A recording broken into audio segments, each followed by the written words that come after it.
محرم میں کیا جائز کیا ناجائز؟ تالیف مولانا تطہیر احمد رضوی بریلوی۔ اعوذ باللہ من الشیطان الرجیم، بسم اللہ الرحمن الرحیم۔ پیارے اسلامی بھائیوں، مذہب اسلام میں ایک اللہ کی عبادت ضروری ہے، ساتھ ہی اس کے نیک بندوں سے محبت و عقیدت بھی ضروری ہے۔ اللہ کے نیک، اچھے اور مقدس بندوں سے اصلی، سچی اور حقیقی محبت تو یہ ہے کہ ان کے ذریعے اللہ نے جو راستہ دکھایا ہے اس پر چلا جائے، ان کا کہنا مانا جائے، اپنی زندگی کو ان کی زندگی کی طرح بنانے کی کوشش کی جائے۔ اس کے ساتھ ساتھ اسلام کے دائرے میں رہ کر ان کی یاد بنانا، ان کا ذکر کر اور چرچا کرنا، ان کی یادگاریں قائم کرنا بھی محبت و عقیدت ہے۔ اور اللہ کے جتنے بھی نیک اور برگزیدہ بندے ہیں، ان سب کے سردار اس کے آخری رسول حضرت محمد صلی اللہ علیہ وسلم ہیں۔ ان کا مرتبہ اتنا بڑا ہے کہ وہ اللہ کے محبوب ہیں، اور جس کو دین و دنیا کا جو کچھ بھی اللہ نے دیا ہے اور دیتا ہے اور دے گا، سب انہی کا ذریعہ، وسیلہ اور صدقہ ہے۔ ان کا جب وصال ہوا اور جب دنیا سے تشریف لے گئے تو انہوں نے اپنی قریبی دو طرح کے لوگ چھوڑے تھے۔ ایک تو ان کے ساتھی جنہیں صحابی کہتے ہیں، ان کی تعداد حضور صلی اللہ علیہ وسلم کے وصال کے وقت 1,00,000 کی بھی زیادہ تھی۔ دوسرے حضور کی آل و اولاد اور آپ کی پاک بیویاں، انہیں اہل بیت کہتے ہیں۔ حضور کے قریبی ان سب لوگوں سے محبت رکھنا مسلمان کے لیے نہایت ضروری ہے۔ حضور کے اہل بیت ہوں یا آپ کے صحابی، ان میں سے کسی کو بھی برا بھلا کہنا یا ان کی شان میں گستاخی اور بے ادبی کرنا مسلمان کا کام نہیں ہے۔ ایسا کرنے والا گمراہ و بددین ہے، اس کا ٹھکانہ جہنم ہے۔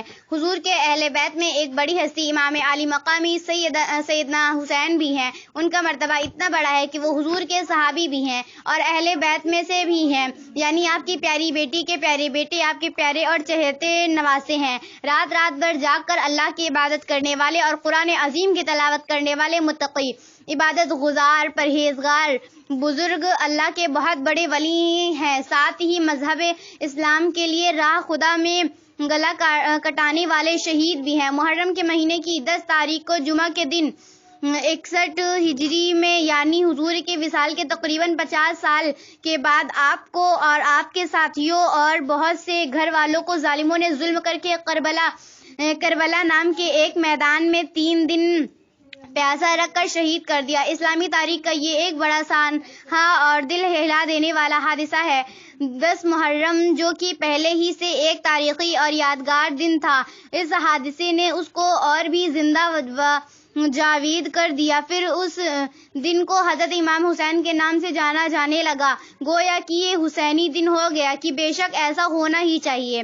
لیکن مذہب اسلام ایک سیدھا، سچا، سنجیدگی اور شرافت والا مذہب ہے اور اس کی حدیں مقرر ہیں، لہذا اس میں جو بھی ہو سب مذہب اور شریعت کے دائرے میں رہ کر ہو، تبھی وہ اسلامی بزرگوں کی یادگار کہلائے گی۔ اور جب ہمارا کوئی بھی طریقہ کار مذہب کی لگائی چہار دیواری سے باہر نکل گیا تو وہ غیر اسلامی اور ہماری بزرگ شخصیتوں کے لیے باعث بدنامی ہو گیا۔ ہم جیسا کریں گے، ہم دیکھ کر دوسرے مذہبوں کے لوگ یہی سمجھیں گے کہ ان کے بزرگ بھی ایسا کرتے ہوں گے، کیونکہ قوم اپنے بزرگوں اور پیشواؤں کا تعارف ہوتی ہے۔ ہم اگر نمازیں پڑھیں گے، قرآن کی تلاوت کریں گے، جو شراب، گانے بجانے اور تماشوں سے بچ کر ایماندار، شریف اور بھلے آدمی بن کر رہیں گے، تو دیکھنے والے کہیں گے کہ جب یہ اتنے اچھے ہیں تو ان کے بزرگ کتنے اچھے ہوں گے۔ اور جب ہم اسلام کے ذمہ دار ٹھیکیدار بن کر اسلام اور اسلامی بزرگوں کے نام پر غیر انسانی حرکتیں کریں گے، تو یقیناً جنہوں نے اسلام کا مطالعہ نہیں کیا ہے، ان کی نظر میں ہمارے مذہب کا غلط تعارف ہوگا، پھر کوئی کیوں مسلمان بنے گا۔ حسینی دن یعنی 10 محرم کے ساتھ بھی کچھ لوگوں نے یہی سب کیا کہ امام حسین کے کردار کو بھول گئے اور اس دن کو کھیل تماشوں، غیر شرعی رسوم، ناچ گانوں، میلوں ٹھیلوں اور تفریحوں کا دن بنا ڈالا۔ ایسا لگنے لگا جیسے اسلام بھی معاذ اللہ دوسرے مذہبوں کی طرح کھیل تماشوں، تفریحوں اور رنگ ریلیوں والا مذہب ہے۔ مسلمان کہلانے والوں میں ایک نامی نہاد اسلامی فرقہ جسے شیعہ اور رافضی کہا جاتا ہے، ان کے یہاں نماز، روزے وغیرہ احکام شرع اور دینداری کی باتوں کو تو کوئی خاص اہمیت نہیں دی جاتی، بس محرم آنے پر رونا پیٹنا، چیخنا چلانا، کپڑے پھاڑنا، ماتم وسینا کو بھی کرنا ہی ان کا مذہب ہے۔ گویا کہ ان کے نزدیک اللہ تعالیٰ نے اپنے رسول کو انہی کاموں کو کرنے اور سکھانے کو بھیجا تھا، اور انہی سب بیکار باتوں کا نام اسلام ہے۔ مذہب اہل سنت و جماعت میں سے بہت سے عوام، کچھ رافضیوں کے اثرات اور کچھ ہندوستان کے پرانے غیر مسلموں، جن کے یہاں دھرم کے نام پر جوئے کھیلے جاتے ہیں، شرابیں پی جاتی ہیں، جگہ جگہ میلے لگا کر مردوں عورتوں کو جمع کر کے بے حیائی کی باتیں کرائی جاتی ہیں، ان کی صحبتوں میں رہ کر ان کے پاس بیٹھنے اٹھنے رہنے سہنے کے نتیجے میں کھیل تماشوں اور واہیات بھرے میلوں کو ہی اسلام سمجھنے لگے اور بانس کاغذ اور پنی کے مجسمے بنا کر ان پر چڑھانے لگے۔ دراصل ہوتا یہ ہے کہ ایسے کام کی جن میں لوگوں کو خوب مزہ اور دل لگی آئے، تفریح اور چٹخارے ملے، ان کا رواج اگر کوئی ڈالے تو وہ بہت جلدی پڑ جاتا ہے اور قوم بہت جلدی انہیں اپنا لیتی ہے۔ پھر جب دھرم کے ٹھیکیدار ان میں ثواب بتا دیتے ہیں تو عوام انہیں اور بھی مزہ لے کر کرنے لگتے ہیں کہ یہ خوب رہی، رنگ ریلیاں بھی ہو گئی اور ثواب بھی ملا، تفریح اور دل لگی بھی ہو گئی، کھیل تماشے بھی ہو گئے اور جنت کا کام، قبر کا آرام بھی ہو گیا۔ مولوی صاحب یا میاں حضور نے کہہ دیا ہے کہ سب جائز و ثواب کا کام ہے، خوب کرو، اور ہم نے بھی ایسے مولوی صاحبوں کو خوف نذرانہ دے کر خوش کر دیا ہے اور انہوں نے ہم کو تعزیے بنانے، گھمانے، ڈھول بجانے اور میلے ٹھیلے لگانے اور ان میں جانے کی اجازت دے دی ہے۔ اللہ ناراض ہو یا اس کا رسول، ایسے مولویوں اور پیرویوں سے ہم ان سے خوش اور وہ ہم سے خوش۔ اس سب کے باوجود عوام میں ایسے لوگ بھی کافی ہیں جو غلطی کرتے ہیں اور اس کو غلطی سمجھتے بھی ہیں اور ان حرام کو حلال بتانے والے مولویوں کو بھی ان کی نظر میں کچھ اوقات نہیں رہتی۔ ایک گاؤں کا واقعہ ہے، کوئی تعزیے بنانے والا کاریگر نہیں مل رہا تھا یا بہت سی رقم کا مطالبہ کر رہا تھا تو وہاں کی مسجد کے امام نے کہا کہ کسی کو بلانے کی ضرورت نہیں ہے، تعزیے میں بنا دوں گا۔ پھر اس امام نے گاؤں والوں کو خوش کرنے کے لیے بہت عمدہ، بڑھیا اور خوبصورت تعزیہ بنا کر دیا۔ پھر انہی تعزیے داروں نے اس امام کو مسجد سے نکال دیا اور یہ کہہ کر اس کا حساب کر دیا کہ یہ کیسا مولوی ہے کہ تعزیہ بنا رہا ہے۔ مولوی تو تعزیے داری سے منع کرتے ہیں اور مولوی صاحب کا بقول شاعر یہ حال ہوا کہ نہ خدا ہی ملا، نہ وصال صنم، نہ یہاں کے رہے نہ وہاں کے رہے۔ دراصل بات یہ ہے کہ سچائی میں بہت طاقت ہے اور حق حق ہی ہوتا ہے، حق چڑھ کر بولتا ہے اور حق کی اہمیت ان کے نزدیک بھی ہوتی ہے جو ناحق پر ہیں۔ بہرحال اس میں کوئی شک نہیں کہ ایک بڑی تعداد میں ہمارے سنی مسلمان عوام بھائی حضرت امام حسین کی محبت میں غلط فہمیوں کے شکار ہو گئے اور مذہب کے نام پر ناجائز تفریح اور دل لگی کے کام کرنے لگے۔ ان کی غلط فہمیوں کو دور کرنے کے لیے ہم نے یہ مضمون مرتب کیا ہے۔ اس مختصر مضمون میں ہم یہ دکھائیں گے کہ آج کل محرم کے مہینے میں اسلام و سنیت کے نام پر جو کچھ ہوتا ہے اس میں اسلامی نقطہ نظر سے سنی علماء کے فتووں کے مطابق جائز کیا ہے اور ناجائز کیا ہے، کس میں گناہ اور کس میں ثواب۔ اس مضمون میں ہم بحث مباحثے اور تفصیل کی طرف نہ جا کر صرف جائز اور ناجائز کاموں کا ایک جائزہ پیش کریں گے۔ پڑھنے اور سننے والوں سے گزارش ہے کہ وہ ضد اور ہٹ دھرمی سے کام نہ لیں، موت و قبر اور آخرت کو پیش نظر رکھیں۔ میرے عزیز اسلامی بھائیوں، ہم سب کو یقیناً مرنا ہے اور خدا تعالیٰ کو منہ دکھانا ہے، وہاں ضد ہٹ دھرمی سے کام نہیں چلے گا۔ بھائیوں، آنکھیں کھولو اور مرنے سے پہلے ہوش میں آ جاؤ اور پڑھو، سمجھو اور مانو محرم میں کیا جائز ہے۔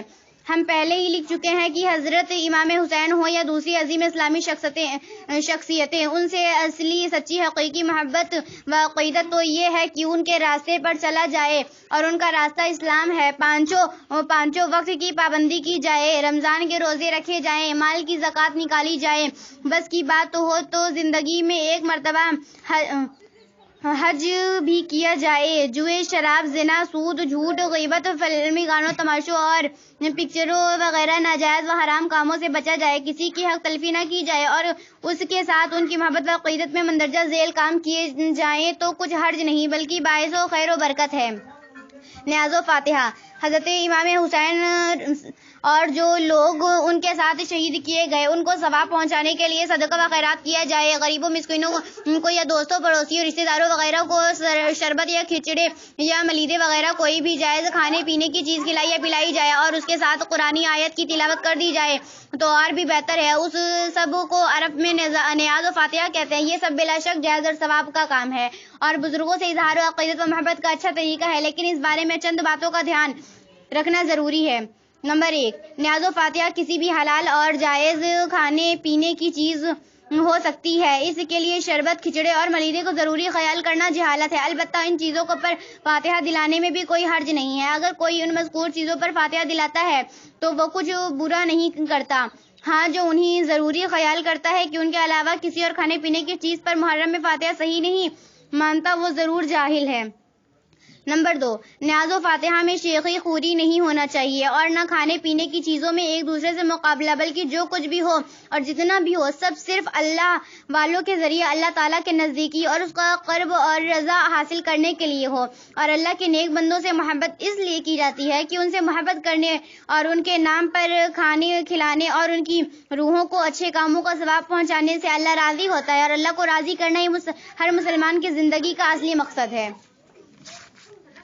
نمبر 3، نیاز و فاتحہ بزرگوں کی ہو یا بڑے بوڑھوں کی، اس کے طور طریقے جو مسلمانوں میں رائج ہے، جائز ہے اور اچھے کام ہے، فرض اور واجب نہیں۔ اگر کوئی کرتا ہے تو اچھا کرتا ہے اور نہیں کرتا ہے تب بھی گناہ گار نہیں۔ ہاں کبھی بھی اور بالکل نہ کرنا محرومی ہے۔ نیاز و فاتحہ کو نہ کرنے والا گناہ گار نہیں ہے، ہاں اسے روکنے اور منع کرنے والا ضرور گمراہ مذہب ہے اور بزرگوں کے نام سے جلنے والا ہے۔ نمبر 4، نیاز و فاتحہ کے لیے بال بچوں کو تنگ کرنے کی یا کسی کو پریشان کرنے کی یا خود پریشان ہونے کی یا ان کاموں کے لیے قرضے لینے کی کوئی ضرورت نہیں ہے۔ جیسا اور جتنا موقع ہو اتنا کرے، اور کچھ بھی نہ ہو تو خالی قرآن یا کلمہ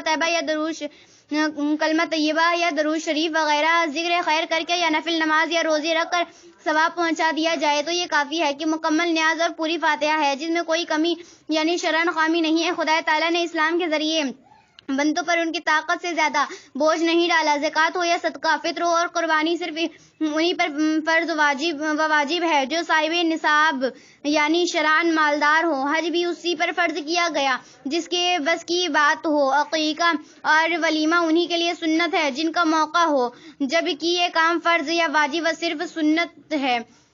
اور نیاز و فاتحہ عرس وغیرہ تو صرف بدعات حسنہ یعنی صرف اچھے اور مستحب ہے، فرض و واجب نہیں ہے، یعنی شرعاً لازم و ضروری نہیں ہے۔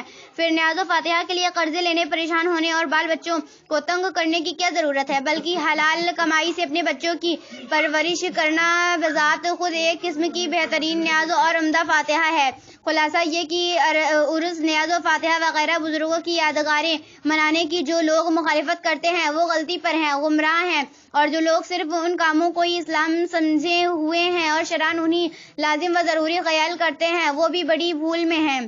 نمبر 5، نیاز و فاتحہ کی ہو یا کوئی اور کھانے پینے کی چیز، اس کا لٹانا، بھیڑ میں پھینکنا یا اس کی بے ادبی پیروی کے نیچے آئے یا نالی وغیرہ و گندگی جگہوں پر گرے ایک غلط طریقہ ہے جس سے بچنا ضروری ہے۔ جیسا کہ محرم کے دنوں میں کچھ لوگ پوڑی، گلگلے یا بسکٹ وغیرہ چھتوں سے پھینکتے اور لٹاتے ہیں، یہ نامناسب حرکتیں ہیں۔ ذکر شہادت، حضرت سیدنا امام حسین رضی اللہ تعالیٰ عنہ اور دوسرے حضرات اہل بیت کرام کا ذکر نظم میں یا نثر میں کرنا اور سننا یقیناً جائز ہے اور باعث خیر و برکت و نزول رحمت ہے، لیکن اس سلسلے میں نیچے لکھی ہوئی چند باتوں کو دھیان میں رکھنا ضروری ہے۔ نمبر 1، ذکر شہادت میں صحیح روایات اور سچے واقعات بیان کیے جائیں۔ آج کل کچھ پیشہ اور مقرروں اور شاعروں نے عوام کو خوش کرنے اور تقریروں کو جمانے کے لیے عجیب قصے، انوکھی نرالی حکایت اور گڑھی ہوئی کہانیاں اور کرامات بیان کرنا شروع کر دیا ہے، کیونکہ عوام کو ایسی باتیں سننے میں مزہ آتا ہے۔ اور آج کل کے اکثر مقرروں کو اللہ و رسول سے زیادہ عوام کو خوش کرنے کی فکر رہتی ہے، اور بظاہر سچ سے جھوٹ میں مزہ زیادہ ہے، اور جلسے اب زیادہ تر مزیداریوں کے لیے ہی ہوتے ہیں۔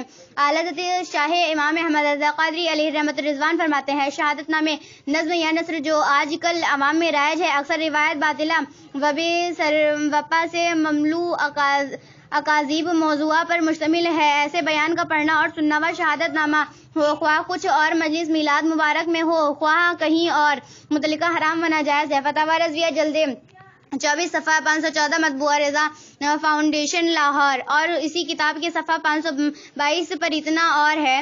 یوں ہی مرثیے کی ایسی چیزوں کا پڑھنا سننا سب گناہ و حرام ہے۔ نمبر 3، ذکر شہادت کا مقصد ان واقعات کو سن کر عبرت و نصیحت حاصل کرنا ہو، ساتھ ہی صالحین کے ذکر کی برکت حاصل کرنا بھی۔ رونے اور رلانے کے لیے واقعات کربلا بیان کرنا ناجائز و گناہ ہے۔ اسلام میں 3 دن سے زیادہ میت کو سوگ جائز نہیں۔ اعلیٰ حضرت امام احمد رضا قادری بریلوی فرماتے ہیں، شریعت میں عورت کو شوہر کی موت پر 4 مہینے 10 دن سوگ منانے کا حکم دیا ہے۔ عورتوں کی موت کے تیسرے دن تک اجازت دی ہے، باقی حرام ہے، اور ہر سال سوگ کی تجدید تو اصلاً کسی کے لیے حلال نہیں۔ فتاوی رضویہ جلد 24 صفحہ 495 مطبوعہ برکات رضا پوربندر۔ کہ یہ رونا اور رلانا سب رافضیوں کے طور طریقے ہیں، کیونکہ ان کی قسمت میں ہی یہ لکھا ہوا ہے، رافضی غم مناتے ہیں اور خارجی خوشی مناتے ہیں، جبکہ سنی واقعات کربلا کو سن کر نصیحت و عبرت حاصل کرتے ہیں، دین کی خاطر قربانیاں دینے کا سبب لیتے ہیں اور ان کے ذکر کی برکت اور فیض پاتے ہیں۔ ہاں، اگر ان کی مصیبتوں کو یاد کر کے غم ہو جائے یا آنسو نکل جائے تو یہ محبت کی پہچان ہے۔ مطلب یہ ہے کہ ایک ہوتا ہے غم منانا اور غم کرنا، اور ایک ہوتا ہے غم ہو جانا۔ غم منانا اور کرنا ناجائز ہے اور از خود ہو جائے تو جائز ہے۔ ہم نے دیکھا ہے کہ قوم و وطن کے لیے جب لوگ مارے جاتے ہیں تو ان کے گھر و ملک والے ان پر فخر کرتے ہیں، تو اہل بیت کی مصیبتوں کو یاد کر کے غم ہونا اگرچہ ایمان کی پہچان ہے، لیکن ساتھ ہی ساتھ امت مسلمہ کو فخر ہے کہ ان کے نبی کے نواسے نے راہ خدا میں اسلام کی حفاظت کے لیے اپنا گلا کٹا دیا ہے۔ محرم میں کیا ناجائز ہے؟ تعزیہ داری۔ آج کل جو تعزیے بنائے جاتے ہیں اولن تو یہ حضرت امام عالی مقام کے روضے کا صحیح نقشہ نہیں ہے، عجیب طرح کے تعزیے بنائے جاتے ہیں، پھر انہیں گھمایا گشت کرایا جاتا ہے، ایک دوسرے سے مقابلہ کیا جاتا ہے، اس کے مقابلے میں کبھی لڑائی جھگڑے، لاٹھی ڈنڈے، چاقو اور چھری چلانے کی نوبت آ جاتی ہے، اور یہ سب حضرت امام حسین کی محبت کے نام پر کیا جاتا ہے۔ افسوس اس مسلمان کو، کیا ہو گیا، یہ کہاں سے چلا تھا اور کہاں پہنچ گیا؟ کوئی سمجھائے تو ماننے کو تیار نہیں، بلکہ الٹا سمجھانے والے کو برا بھلا کہنے لگتا ہے۔ خلاصہ یہ کہ آج کی تعزیہ داری اور اس کے ساتھ ہونے والی تمام بدعات و خرافات و واہیات سب ناجائز و گناہ ہے، اور مثلاً ماتم کرنا، تعزیوں پر چڑھاوے چڑھانا، ان کے سامنے کھانا رکھ کر وہاں فاتحہ پڑھنا، ان سے منتیں مانگنا، ان کے نیچے سے برکت حاصل کرنے کے لیے بچوں کو نکالنا، تعزیے دیکھنے کو جانا، انہیں جھک سلام کرنا، سواریاں نکالنا، سب جاہلانہ باتیں اور ناجائز حرکتیں ہیں۔ ان کا مذہب اسلام سے کوئی واسطہ نہیں، اور جو اسلام کو جانتا ہے اس کا دل خود کہے گا کہ اسلام جیسا سیدھا اور شرافت و سنجیدگی والا مذہب ان تماشوں اور وہم پرستی کی باتوں کو کیسے گوارا کر سکتا ہے۔ کچھ لوگ کہتے ہیں کہ تعزیہ داری اور اس کے ساتھ ساتھ ڈھول باجے اور ماتم کرتے ہوئے گھومنے سے اسلام اور مسلمانوں کی شان ظاہر ہوتی ہے۔ یہ ایک فضول بات ہے۔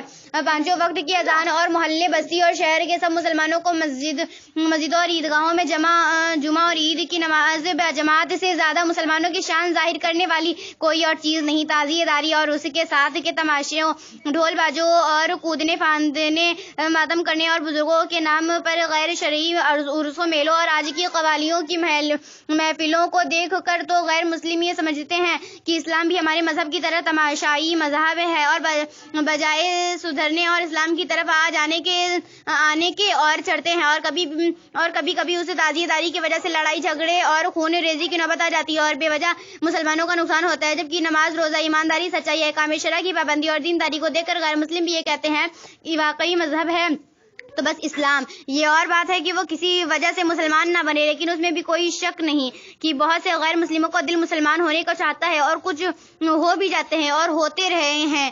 دیکھتے نہیں ہو کہ دنیا میں کتنے مسلمان ہیں، اور صرف 1400 سال میں ان کی تعداد کہاں سے کہاں پہنچ گئی۔ یہ سب نماز، روزہ اور اسلام کی بھولی سیدھی سچی باتوں کو دیکھ کر ہوئے ہیں۔ تعزیہ داری اور اس کے ساتھ میلوں ٹھیلوں اور تماشوں کو دیکھ کر کبھی نہ کوئی مسلمان ہوتا ہے، اور نہ تعزیہ داری سے اسلام کی شان ظاہر ہوتی ہے، بلکہ مذہب اسلام کی بدنامی ہوتی ہے۔ کچھ لوگ محرم کے دنوں میں بجائے جانے والے باجوں کو غم یا باجا بتاتے ہیں، تو انہیں معلوم ہونا چاہیے کہ غم کے موقع پر باجے نہیں بجائے جاتے، اور غم منانا بھی تو اسلام میں جائز نہیں ہے۔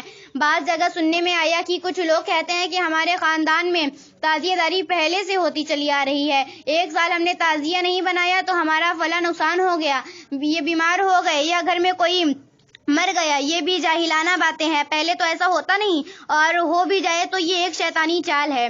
وہ چاہتا ہے کہ تم حرام کاریوں میں لگے رہو اور خدا و رسول سے دور رہو۔ ہو سکتا ہے کہ شیطان آپ کو ڈگمگانے کے لیے کچھ کر دیتا ہو، کیونکہ نفع اور نقصان پہنچانے کی کچھ طاقت اللہ نے اس کو بھی دی ہے، اور اللہ کی ذات تو غنی ہے، سب سے بے پرواہ ہے۔ اگر سب سدھر جائیں، نیک اور پرہیزگار ہو جائیں تو اسے کچھ نفع اور فائدہ نہیں پہنچتا، اور سب بگڑ جائیں تو اس کا کچھ گھاٹا نہیں ہوتا۔ انسان اچھا کرتا ہے تو اپنے اچھے کے لیے کرتا ہے، اور برا کرتا ہے تو اپنے برے کے لیے، لیکن ایک مسلمان کا عقیدہ و ایمان اتنا مضبوط ہونا چاہیے کہ دنیا کا نفع ہو یا نقصان، ہم تو وہی کریں گے جس سے اللہ و رسول راضی ہیں، اور دنیا کے نفع اور نقصان کی حیثیت ہی کیا ہے؟ آخر سب کو مرنا ہی ہے، اور ہمارے فائدے اور گھاٹے کو بھی اللہ ہی جانتا ہے، ہم کچھ نہیں جانتے۔ کبھی کسی چیز میں ہم فائدہ سمجھتے ہیں اور گھاٹا ہو جاتا ہے، اور کبھی گھاٹا اور نقصان خیال کرتے ہیں لیکن نفع اور فائدہ نکلتا ہے۔ ایک شخص کو مدت سے ایک گاڑی خریدنے کی تمنا تھی، اور جب خریدی تو پوری فیملی کے ساتھ اس گاڑی میں ایکسیڈنٹ کے ذریعے مارا گیا۔ خلاصہ یہ کہ